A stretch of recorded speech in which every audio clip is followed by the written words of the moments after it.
God is good, and all the time. Amen.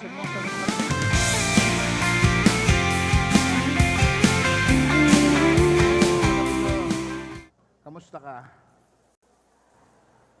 Amen, amen. Ang ganda ng pag-uusapan natin ngayon. Our series for the whole July is about the Holy Spirit and how He works in you and in me. So, ang pag-uusapan natin buong July is personal. Sabihin mo sa katabi mo, personalan pala dito. Pag-uusapan natin ngayon, ang puso. The whole July, it's about who the Holy Spirit and how He works. So, our first series is Holy Spirit, move in my heart.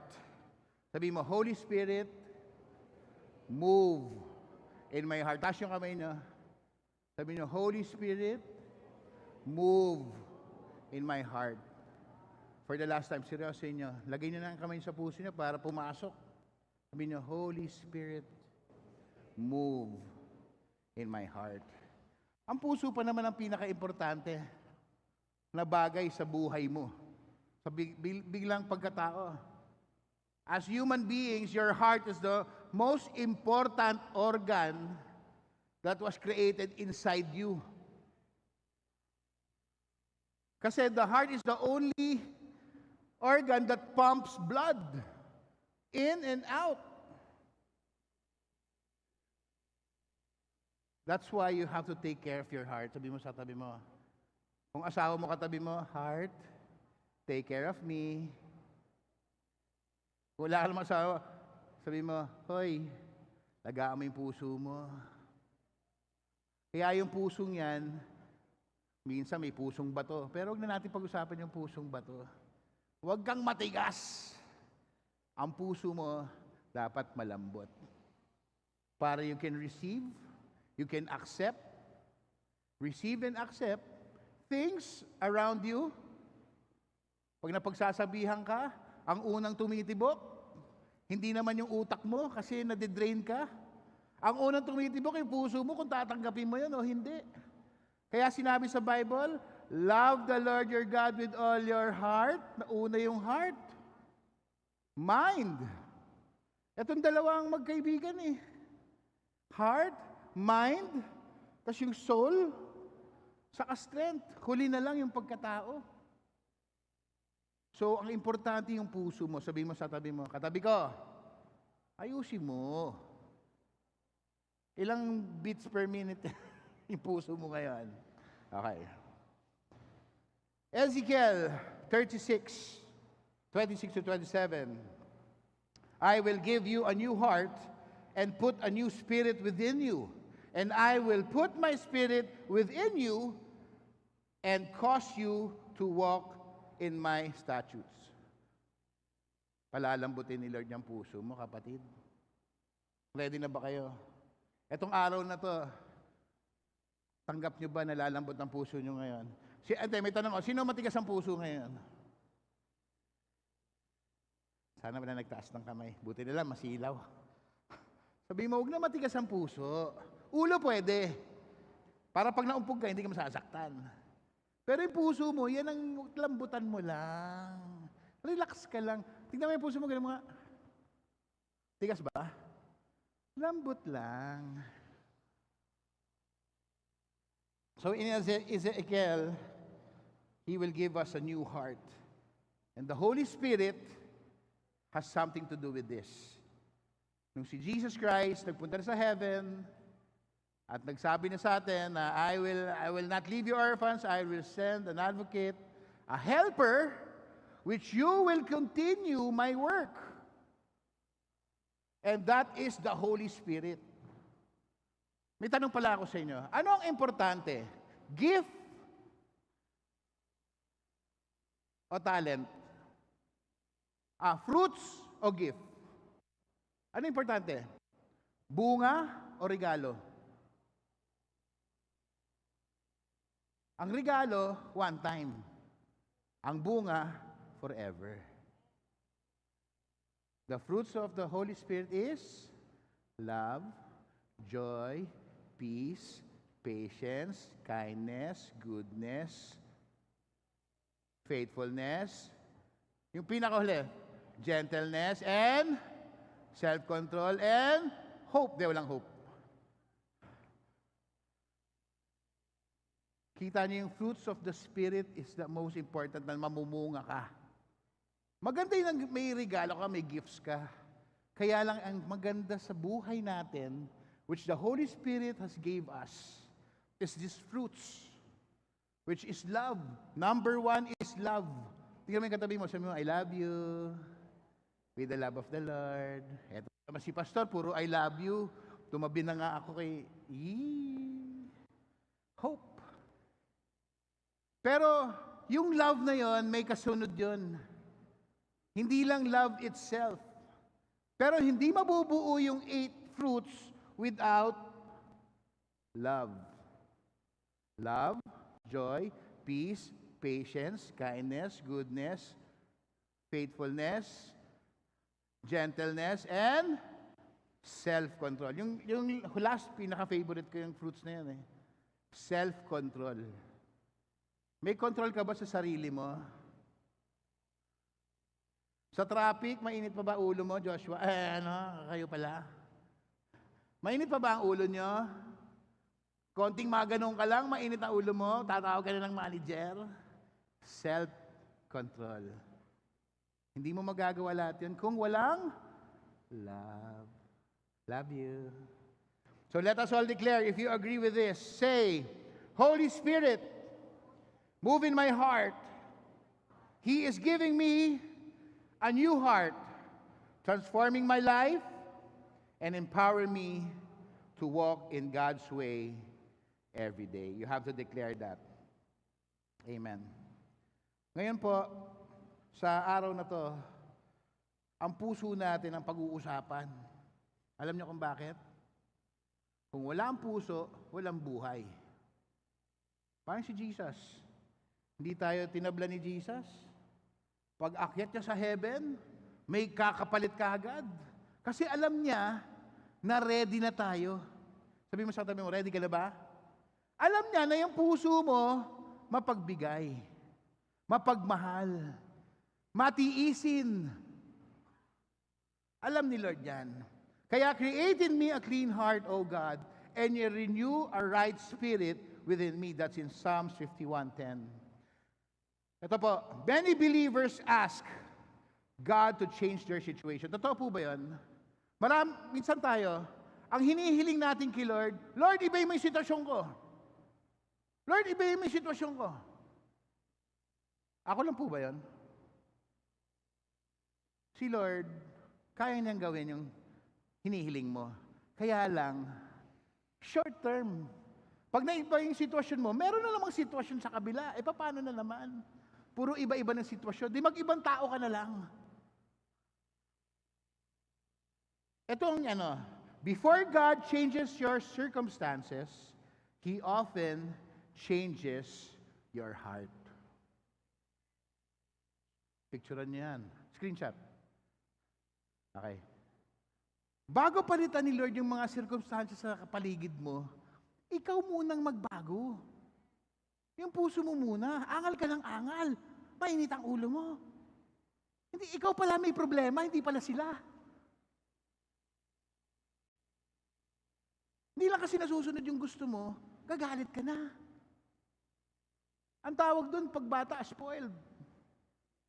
Eh di ikaw magbago. Pag nagbago ka, ito nga, sulat nyo nga yung Kev, yung sinabi ko yung huli, yung, if I change with the help of the Holy Spirit, everything changes for God's glory. Sabihin nyo nga yan, go.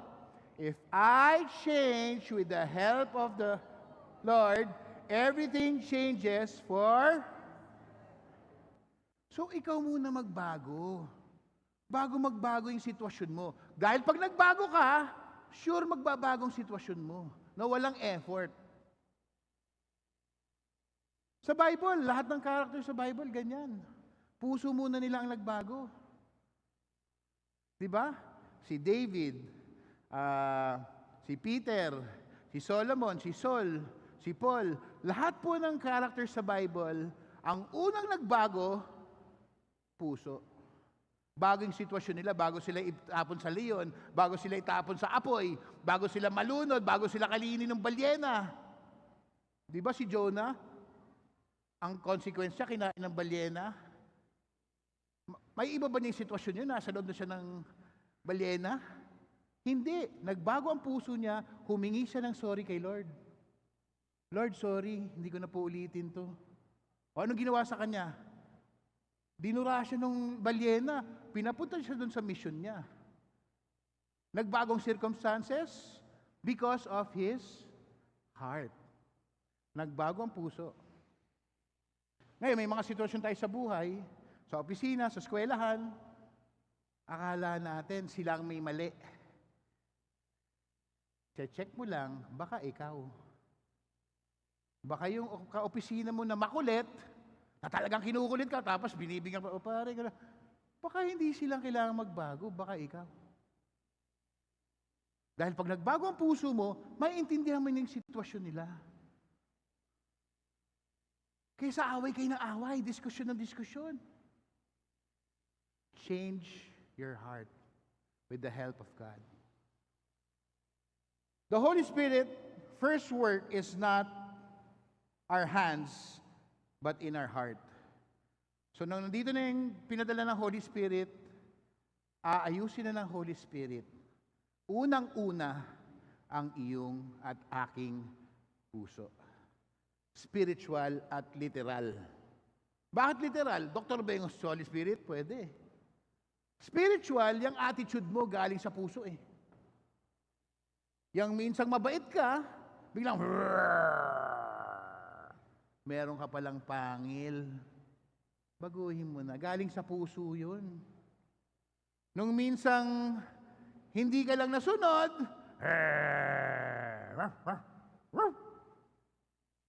nangangagat ka pala. Pero allow the Holy Spirit, ito maganda, ang Holy Spirit, hindi kanya pipilitin. Yun ang pag-ibig. Ang pag-ibig hindi namimilit. Dapat gusto mo rin. Kung anong gusto mo, kung anong gusto ni Lord, gusto mo na rin. Kung anong ayaw ni Lord, ayaw mo na rin. At sa tulong ng banal na Espiritu, you can change. I can change. Actually, ako po, ewan ko lang hindi naman siya nagmamayabang, pero mamayabang na ako. Dahil laki ng pinagbago ko. Totoo po. Ayun lang. Yun lang. Yan ang gusto ko sabihin. Di totoo po. Dating init ang ulo ko, lalo na sa pag-drive, nako po. Pero ngayon, alam niyo po, araw-araw humingi ako ng grasya sa Diyos. Humingi ako ng awa. Awa lang naman ang kailangan natin, yung totoong awa. Hingi tayong awa, Lord, kaawaan niyo po ako, Lord, ganito na naman yung ugali ko, baguhin niyo po ako, Lord. Pag sinabi mong baguhin ka, totoo yun. Huwag mong sasabihin, baguhin mo ako, Lord, para lang makalusot ka sa araw na yon. Huwag, lugi ka. Magbabago ka, ilang minuto lang, bukas may kaaway ka na naman. Pag nagbago ka, dahan-dahan nagbabago ka. Bumabango ka ulit. Yung itsura mo ulit, mukha talagang Eden. Hindi po yung keso. Mukhang Eden, kasama mo si Adam and Eve. Mabango sa harap ng Panginoon. Kaya ang puso, importante. The Holy Spirit moves in your heart and will change you inside and out. Maganda na yung ugali mo sa loob, maganda ka patignan sa labas. Kasi kung masama ugali mo, ang itsura mo, seryoso, hindi na lang ako mag-judge. Kayo na lang mag-judge pag nakakita kayo ng tao. Di ba minsan, lalo na tayong Pilipino, makita mo lang nakatayo. Sama ugali niya. Kakakita mo pa lang, hindi mo nga kilala. Pero ganun tayong Pilipino, di ba? Pag nakaupo lang na ganyan, ay, yung D4 niya, magnanakaw yan. Paano mo naman nalaman, umupo lang? Judger? Change your heart. Huwag na mag-judge. Lahat, love your neighbor. Sino mas katabi mo? Neighbor, love you. Change your heart, change your heart. Okay. Personal move of the Holy Spirit. Because the Holy Spirit is always personal. Sabi ko sa inyo, walang group chat, walang groupings dito. Pagka personal relationship, lalo na with the Holy Spirit, it's always personal. Gusto niyo ba yan, may personal relationship kayo kay Lord? At ang Holy Spirit is your advocate and our helper. Salamat dun sa walang nag-amen. Okay. I will give you a new heart in Ezekiel 36, 26 to 27. I will give you a new heart and put a new spirit within you. Now, personal move of the Holy Spirit. The Holy Spirit softens a hard heart. Say that. The Holy Spirit softens a hard heart. A hard heart is, kaya pala tayo, no? Hard heart. Ha ha. Hard heart. Ha. Discover ko na, tingnan mo. Kumunik eh. Hard heart pala yung mga ha ha. Hard heart is stubborn. What is stubborn? Hindi pa siya pinapanganak. De, joke lang. Stubborn. Tigas mo. Sinabi na, ito, hindi pa rin. Ito, hindi pa rin. Kasi hindi ako nagsabi niyan, ikaw. Stubborn. Unforgiving. Proud. What is proud? Anong Tagalog ng proud? Malakas? Hindi malakas. Aminin nyo na mayabang. Ayaw nyo pang pinapaganda nyo pa eh. Resistant to God. Yung nagagalit sa Diyos dyan, tigil nyo na yan. Walang kinalaman sa Diyos sa kapalpakan natin. Tandaan nyo. Sa mga mishaps natin, walang kinalaman ng Diyos dyan. Demonyo, meron pa. Kalaban eh. Pero ang Diyos, pag nagkakamali ka, pag may nangyaring hindi maganda sa iyo, walang kinalaman ng Diyos dyan. Tanggalin nyo na sa isip niyo yun. Ang Diyos ang hindi nagbibigay ng sakit. Hindi siya nagbibigay ng sakit. Siya ang ating healer. Ang demonyo ang nagbibigay sa inyo ng mga kung ano-ano. Bakit? Nakita yung puso mo, may malulusutan eh. May nakitang crack eh. Na pwede mo namang ayusin, pero pinapatagal mo pa. Sa sobrang tagal ng sitwasyon mo, ng puso mo, nagkasakit ka na. Ngayon na nagkasakit ka, sino sinisi mo? Lord, naglilingkod naman ako sa'yo. Eh kung kausapin ka ni Lord, eh ba't hindi mo pa siya pinapatawad? Sa akin ka nagagalit. Kidlat. Hindi mangingidlat si Lord. Hindi mangingidlat si Lord. So stubborn heart, unforgiving heart, proud heart, and resistant to God, your heart. 4. Marami pa yan, pero ito na yung pinaka. Check nyo nga sa 4 na yan kung may ganyan ka. Check mo lang. No judgment. Ikaw lang bahala dyan. Puso mo yan eh. Check mo. Check mo! Okay. The Holy Spirit, ito naman, maganda. The Holy Spirit replaces the heart with one that is tender heart. Tender heart, teachable heart, obedient heart. Para matandaan nyo, ha? Go, 1, 2, 3. Tender heart. Labas mo. Tender heart. Teachable heart. And obedient heart.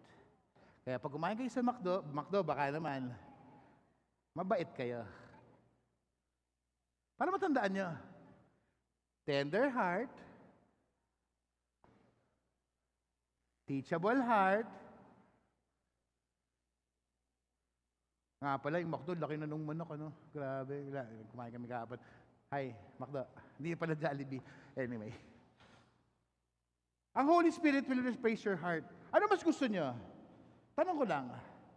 Do you want a stubborn heart or a tender heart? May sumagot, depende sa sitwasyon. Walang sitwasyon. Ang sitwasyon ay ikaw. Tanggapin mo na yan. Huwag ka lang mag-imbento ng mga sitwasyon kasi bilang anak ng Diyos, kaya mo paglagpasan yung sitwasyon na yan eh.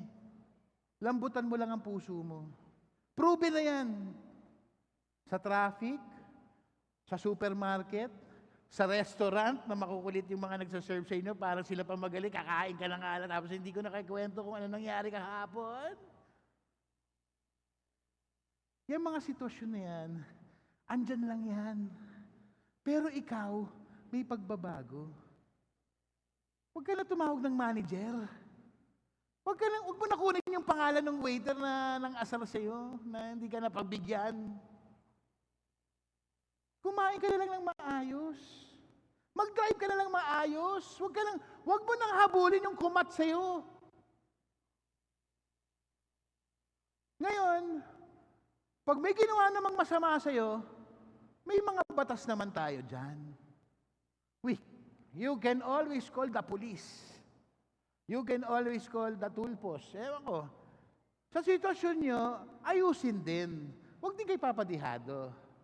Siyempre, wisdom and knowledge from God.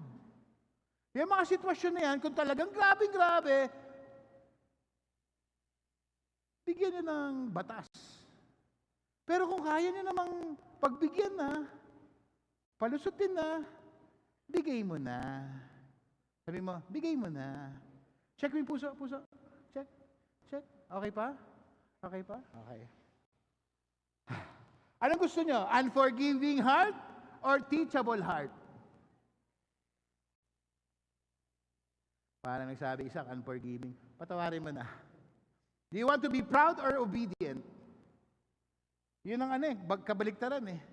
Yung yabang kasi, ayaw sumunod. Kaya ka nagyayabang, ayaw mo kasi sumunod. Ba't sumali ka pa sa grupo namin kung ayaw mo din sumunod? Proud. Gawa ka ng sarili mo. The proud group. Parang ganon. Pero importante, pag nasa isang grupo ka, matuto kang sumunod. Pinasok mo yan eh. Sumunod ka. Don't be proud. Ask yourself, is my heart still sensitive to God's voice? Tanong mo sarili mo. Sabi mo sa pangalan mo, Joshua, 1, 2, 3, go! Is my heart still sensitive to God's voice? Bigyan ko kayo ng 1 minuto. Is it? God is more interested in transforming your heart than improving your comfort. Again, I will say that again. God is more interested in transforming your heart than improving your comfort. Hindi madali ang transformation ng heart, masakit. Kasi, siguro, hindi ko na ma-imagine kung paano i-transform ni Lord yung heart mo. Siguro parang Rubik's Cube. Masakit, di ba? Lalo na pag tinatamaan ng puso mo. Ano mas masakit? Tamaan yung kidney mo o puso mo? Puso. Tibok eh. Pag tinamaan yung puso mo, ang dami mo ng So God is more interested in transforming your heart. Number 2, the Holy Spirit fills our heart with God's love. In Romans 5:5, God's love has been poured into our hearts through the Holy Spirit.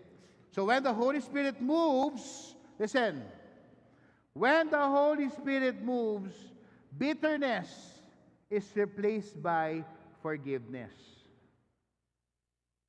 Fear is replaced with peace, and hatred with love. Kita mo ang puso talaga, ano? Andyan lahat, ano? Galit, pag-ibig. Galit, pag-ibig. Galit, pag-ibig. Galit, pag-ibig. Andyan eh. Di ba? Saan pa manggagaling yun? Sa utak, utak mo, malikot eh. Ang puso mo, steady lang, pero dalawa lang yan. Ang puso mo, galit o pag-ibig. Ang utak marami. Ang dami naglalaro.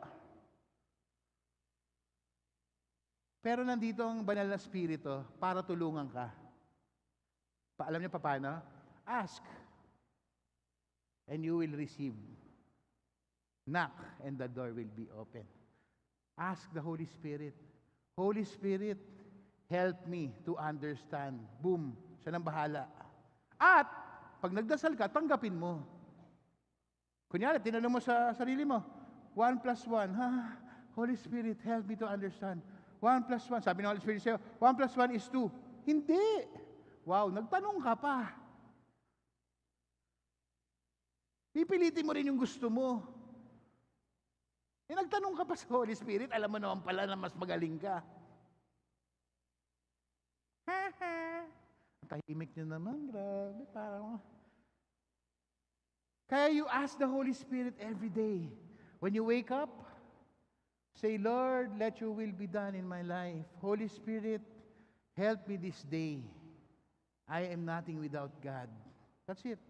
Be humble and ask the Holy Spirit for help. He's the helper. God sent the Holy Spirit here for us to, for He is our helper. Now, in Romans 5:5, God's love has been poured into our hearts through the Holy Spirit. When the Holy Spirit moves, bitterness is replaced with forgiveness, fear with peace, and hatred with love. A Spirit-filled heart, eto na, listen, a Spirit-filled heart loves God deeply, loves people sincerely, chooses to forgive over revenge. Pag-usapan natin yan. Mahilig ba kayong gumante? Siyempre, Pilipino tayo. Hindi tayo papadihado. Tama?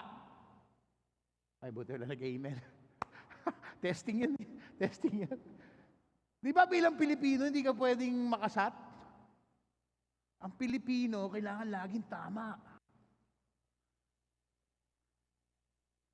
Okay, good. Nice. Palapakan yung sarili na pumasa kayo sa test.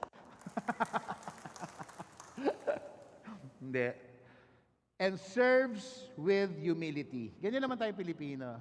Actually, ang trait natin bilang Pilipino, humble tayo eh. By nature.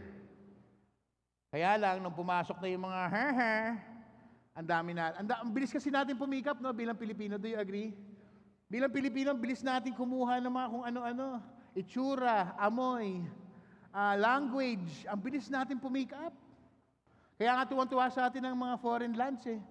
Kasi pagpunta nila dito, para silang hindi umalis. Kasi pag English, yo, what's up? By the way, we have a foreign, hi sir. What's up, yo? Anytime can speak in English there. Don't English man, not your graduation. Okay, mag-Chinese ka. Atso, swera, sure, ha? Okay, Japanese, hoy, yarukutu. Kaya very ano tayo eh. Very, ano ba, what's the word? Adapt natin lahat. Western, Eastern, Northern, Southern. Ang di lang natin naabot, sarili nating kultura. Uy, issue. Hindi, joke lang.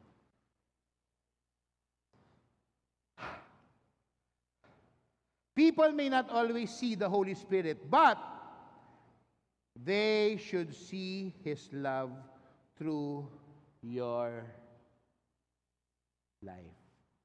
Pagtayo mo pa lang, pag-ibig na ang itsura mo. Paano mo gagawin yan? Eh di, lakad ka, ganyan lang. Ba't ka nakaganyan? Love you. O kaya, love you. O kaya, obedience. Kalimutan niya na, bihira naman. Number 3, the Holy Spirit produces Christ-like character. Ito na, maganda. The Holy Spirit produces Christ-like character. In Galatians 5:22-23, the fruits of the Spirit is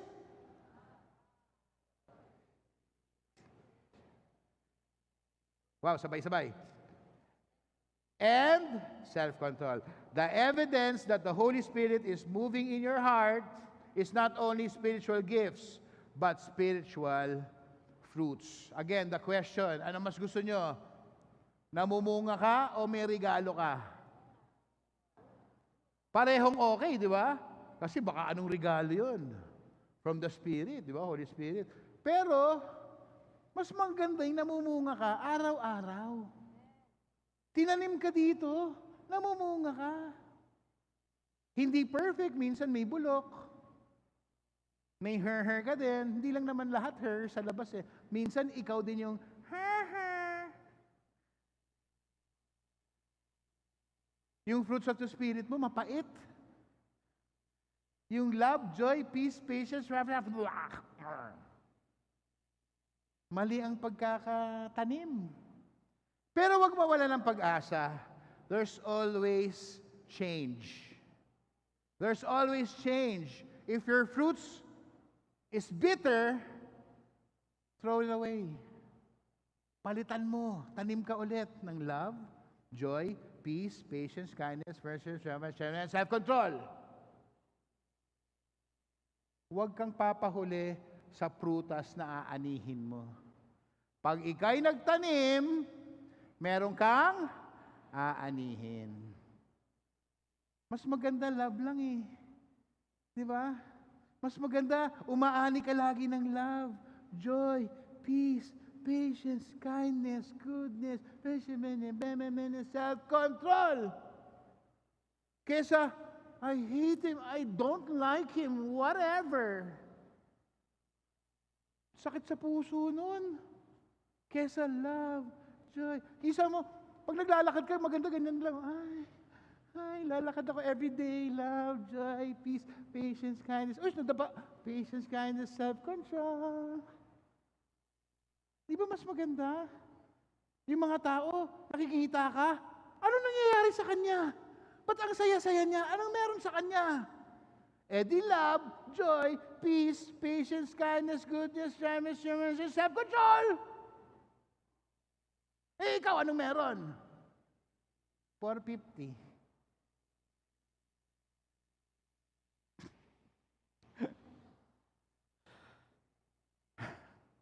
Kaya ang ganda din sa Galatians, ano?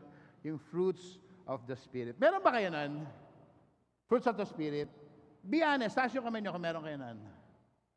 Taas nyo, please, taas yung kamay nyo. Pakita nyo kay Lord. Lord, meron ako nun, namumunga na ako. Dahan-dahan. Now, the evidence of the Holy Spirit is from your spiritual fruits. Okay. Ask yourself, again, am I becoming more like Jesus? Is my character changing? Tanong mo sa sarili mo yan. Sabihin mo yung pangano. 1, 2, 3, go. Joshua. Am I becoming more like Jesus? Is my character changing? Tanongin yung sarili niyo araw-araw. Do others see Christ in me? Now, the Holy Spirit transforms us daily into the image of Christ. Ito na. Lapit na. 3 reminders. Number 1. Screenshot nyo to. Reminder number 1. Guard your hina. Guard your hindi hope, heart. Guard your heart because everything in life flows from it. The most important part of your body is tanggalan ka na ng kamay, braso, paa, hita, binte. Masaga dito lang, buhay ka pa. Alam mo bakit? May puso ka pa eh. Meron ka pang tumitibok dyan eh. Hindi ko alam hanggang waist pwedeng tanggalin. Pero ang puso mo, pag yan ang nawala,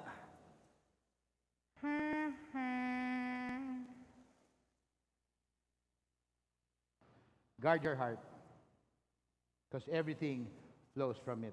Surrender your heart daily to the Holy Spirit. Another reminder. Surrender your heart. Is it once a day? Daily. Paano yun? Hindi naman ako nagkasala.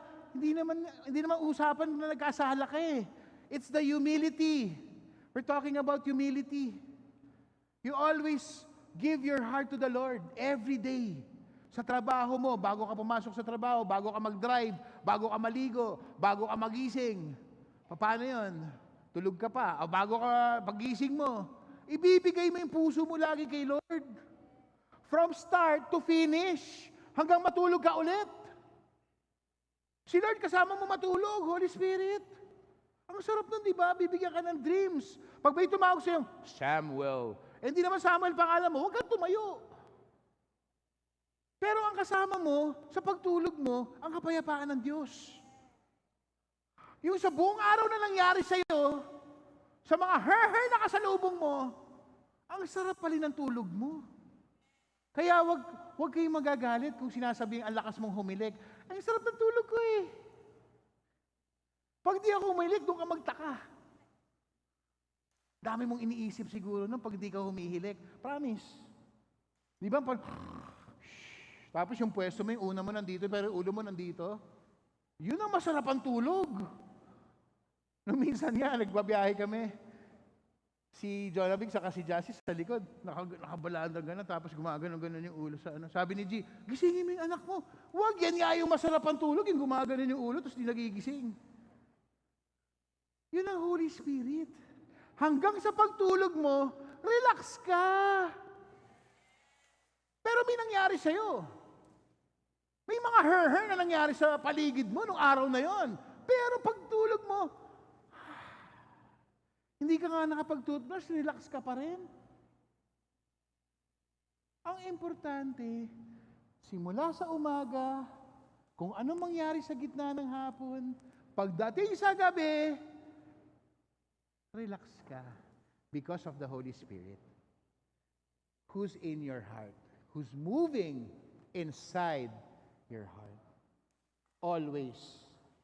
The Holy Spirit will take care of you. Duda ka lang sa una kasi saan ba itong Holy Spirit na to? Ganyan yung kamay nyo. Yan na. The Holy Spirit is in you. The Holy Spirit is in you. Ugali mo pa lang, nagbago ka na. The evidence of the Holy Spirit, love, joy, peace, patience, kindness, goodness, faithfulness, gentleness, and self-control.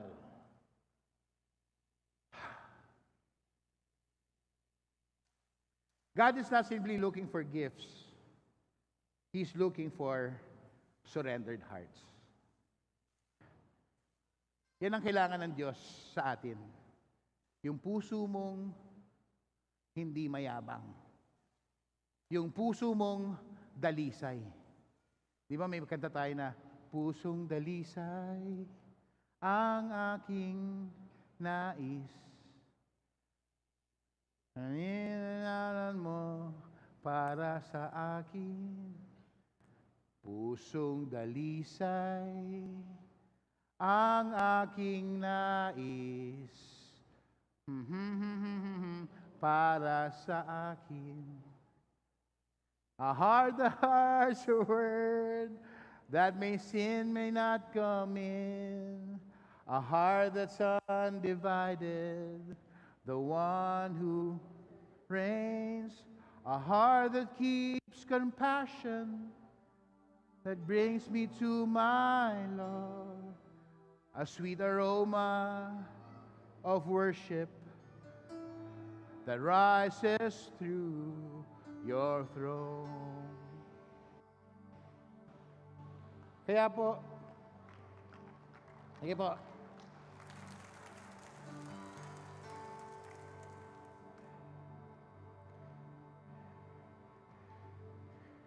Today, mga kapatid, etong message na to, para to sa Kristiyano eh.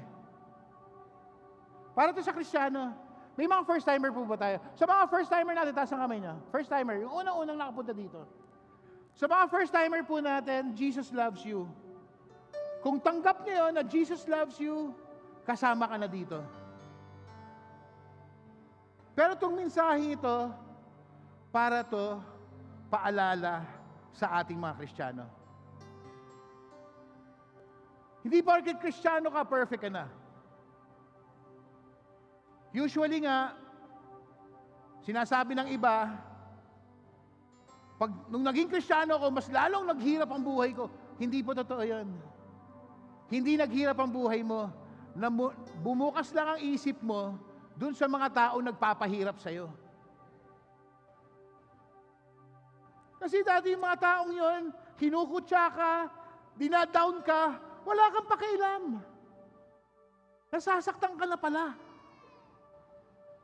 Yung mga taong yun, binababa ka ng binababa, pero ikaw, I don't care, whatever. Pero deep inside, ang sakit na pala. Kaya pag kinakausap ka, wala kang fruits of the Holy Spirit. Orange lang meron ka.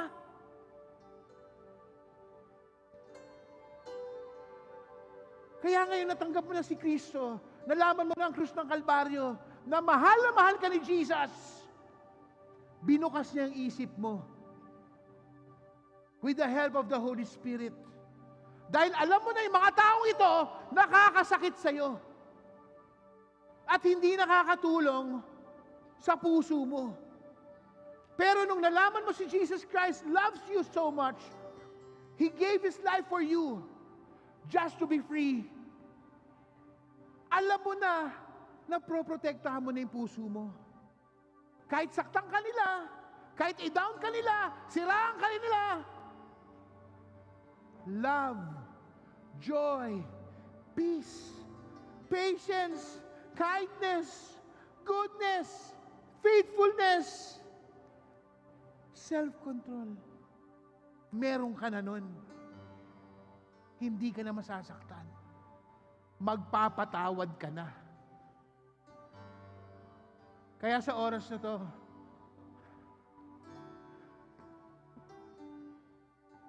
pakawalan muna natin yung pusong bato nyo. Palambutin natin with the help of God. Are you willing for your heart to be changed? Are you willing? Walang pilitan po to. If you want your heart to be changed, personal. Kasi tomorrow's another day eh. And tomorrow, you cannot say what will happen tomorrow. Pero, it's okay. Because hawak ni Lord ang future mo. Hindi lang beat. Future mo, hawak ni Lord. Kaya huwag ka na mag-alala, kapatid. May mga surprises na mangyayari. May mga unexpected things na mangyayari. Pero one thing's for sure, God will never change for you. God will never change for anybody. Because you will change for His glory. That's it. Yan ang gawin natin ngayong araw na to. Tumayo tayong lahat. Pakita natin sa Diyos ang puso natin ngayon. In me a clean heart, oh God,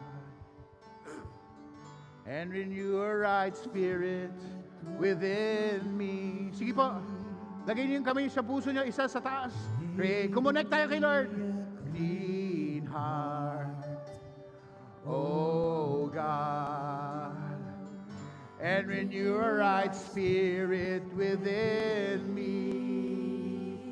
Sing it again. Create in me a clean heart, oh God, and renew a right spirit within me. Sing it again. Say, create in me a clean heart, oh God, and renew a right spirit within me. Cast me out. Cast me not away from thy presence, O Lord, and take not thy Holy Spirit from me. Restore unto me the joy of my salvation, and renew FYI lang po, nabuo tong kantang to nung si David nagkasabit-sabit. Basahin nyo na lang, sa Psalms po yan eh. Nung si David nagkaroon ng sarili niya, si David na to, King David na to ha. Malapit sa Diyos, sa puso ng Diyos. Sumabit pa rin. Ang ibig sabihin kasi, ang pinapakita sa atin ng Biblia, hindi ka perfect. Nagkakamali pa rin ang puso. Pero, Jesus loves you. Jesus will restore you again and again and again and again. That's why He sent the Holy Spirit here on earth for your heart. Number one mission ng Holy Spirit para sa puso mo. Yang puso mo, hindi mo minsan maintindihan, hindi mo minsan ma-spelling. Kaya itong kantan to, si David, ang dami niyang sabit kay Lord. Pero, anong ginawa niya?